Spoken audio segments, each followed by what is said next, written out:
Dit is het verhaal van Tadeze. En hij heeft het land Eritrea ontvlucht zonder zijn ouders iets te vertellen om ze niet ongerust te maken. Dit deed hij om militaire conflicten en slechte leefomstandigheden te vermijden en een betere toekomst voor zichzelf te vinden. Maar hoe vergaat het hem na zijn aankomst in Nederland?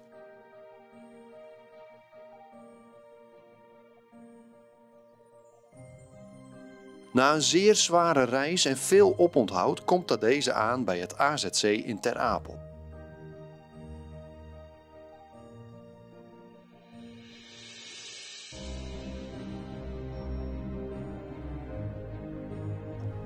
Hier volgden lange, zware gesprekken waarna Tadeze aan een huisje in Ljouwert weet te komen.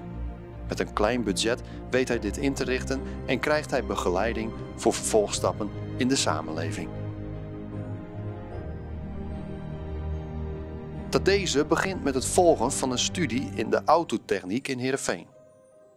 Een nieuw begin is in zicht met een stage in Dokkum en zijn afstuderen in juni. Tot die tijd bekostigt Tadeze alles met een baan in de zorg om zo zichzelf te onderhouden. Hij lijkt het voor elkaar te hebben in Nederland.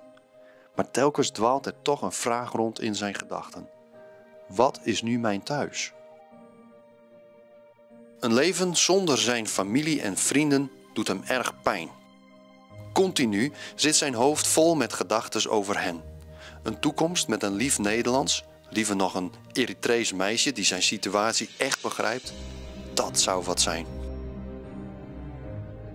Het gevoel van Eritrea terugbrengen in je huis.